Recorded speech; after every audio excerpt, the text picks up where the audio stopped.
اس سبق میں ہم ایسی دو گردانیں پڑھیں گے جنہیں یاد کرنا بالکل آسان ہے، اور ان کے بے شمار الفاظ اردو زبان میں بھی استعمال ہوتے ہیں، اور عربی زبان میں بھی آپ کئی ساری چیزوں کے نام بنانے پر قادر ہو جائیں گے اگر آپ نے ان دو گردانوں کو اچھی طرح سمجھ لیا۔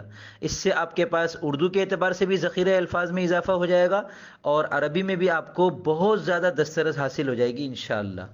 تو سبق شروع کرنے سے پہلے گردانے سن لیں، پھر انشاءاللہ ہم سبق شروع کرتے ہیں۔ مفتح مفتحان مفاتح، مفتح مفتحان مفاتح، مفتحۃ مفتحتان مفاتح، مفتاح مفتاحان مفاتیح۔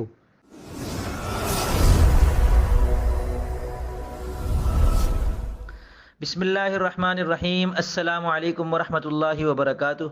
میں محمد اسامہ سرسری آپ کی خدمت میں حاضر ہوں۔ علم الصرف کورس چل رہا ہے۔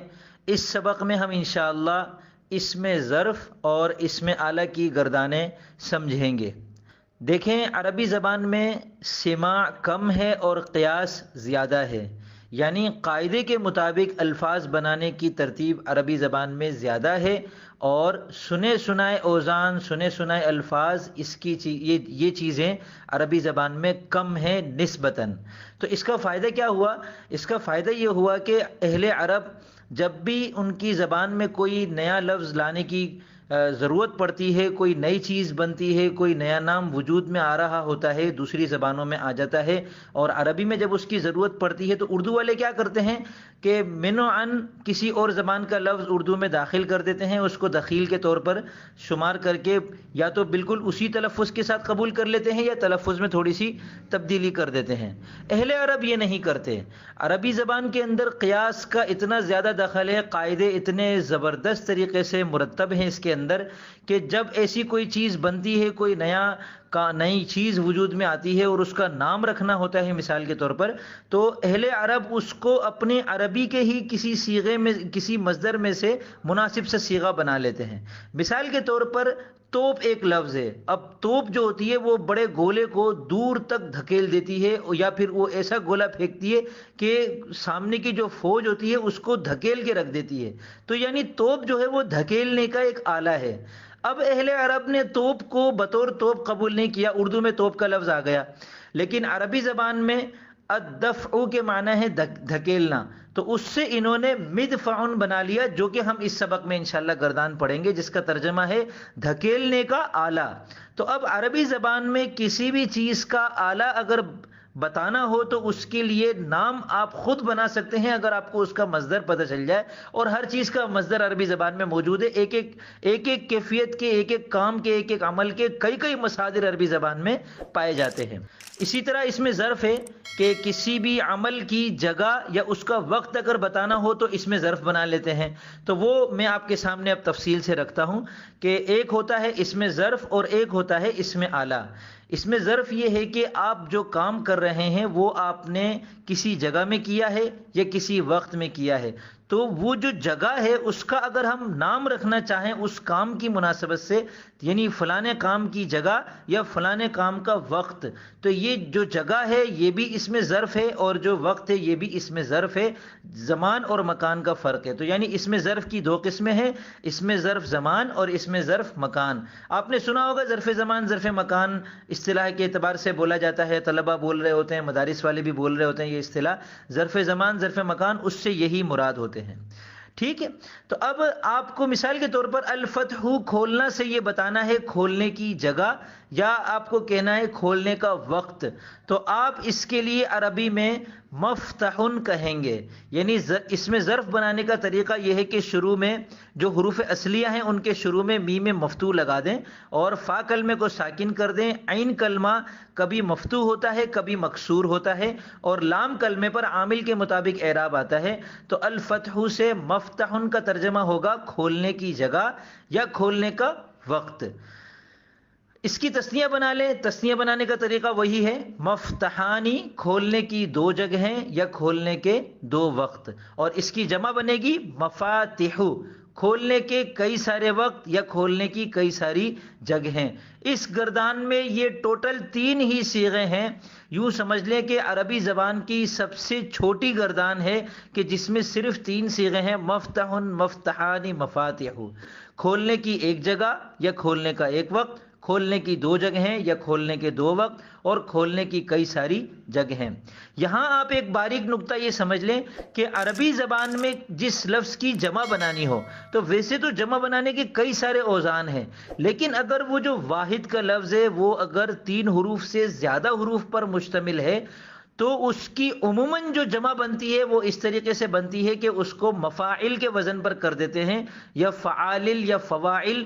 تو یہ ایک ہی وزن کہلاتا ہے جو ہم نے غیر منصرف میں جمع منتہی الجموع کا وزن پڑھا تھا، مساجد اس کی مثال تھی۔